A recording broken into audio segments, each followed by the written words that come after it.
આજની મારી નિયામતો શરીરના ખંભા પ્રત્યે. હું આભારી છું મારા દાદાના ખંભાનો, કેમ કે હું નાનો હતો ત્યારે મારા દાદા એમના ખંભા ઉપર બેસાડીને મને ગામમાં ચક્કર લગાવવા લઈ જતા, જેથી દાદા પુત્ર વચ્ચેનો મજબૂત જોડ બનેલ. તે માટે દિલથી મારા દાદાના ખંભા તારો હું ખૂબ જ આભારી છું. આભાર, આભાર, આભાર.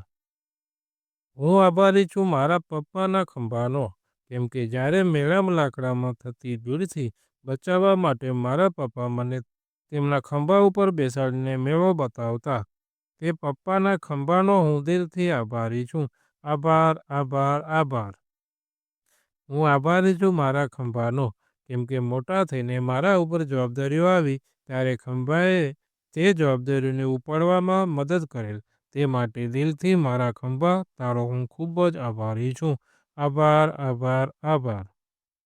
હું આભારી છું મારા ખંભાનો, કેમ કે પરિવાર તથા સમાજના સભ્યોમાંથી કોઈ દેવલોક પામે ત્યારે તેની અંતિમ યાત્રા માટે મારો ખંભો હંમેશા તેને સ્મશાન ગૃહ સુધી પહોંચાડવા માટે તૈયાર રહે છે.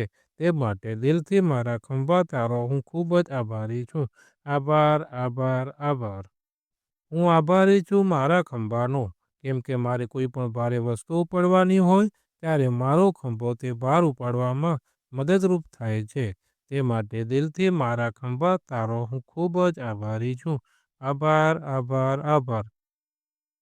હું આભારી છું મારા ખંભાનો, કેમ કે અત્યારે નાના બાળકોને મારા મજબૂત ખંભા ઉપર બેસાડીને આનંદ કરાવવામાં મદદ થાય છે. તેથી મારો નાના બાળકો સાથે મિત્રતાનો સંબંધ બને છે. તે માટે દિલથી મારા ખંભા તારો હું ખૂબ જ આભારી છું. આભાર, આભાર, આભાર.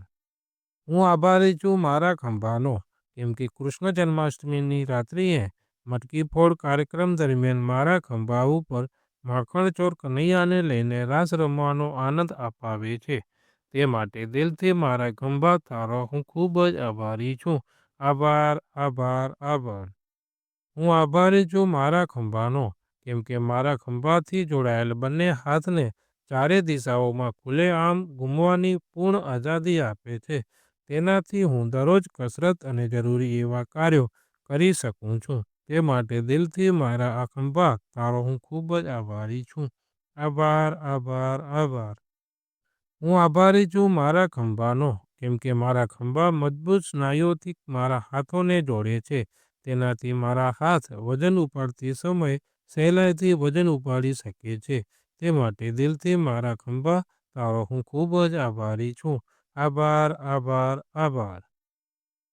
હું આભારી છું મારા હાથનો, કેમ કે મારા હાથ વડે જ્યારે કોઈ પણ ભારે વસ્તુઓને ધકેલવી હોય છે ત્યારે મારો ખંભો તેના જોરદાર ઝાટકે સહન કરીને હાથથી વસ્તુઓને ધકેલવામાં મદદ કરે છે.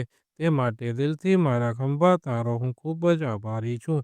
આભાર, આભાર, આભાર. આજની નિયામત બદલ યુનિવર્સ દાદાને આભાર.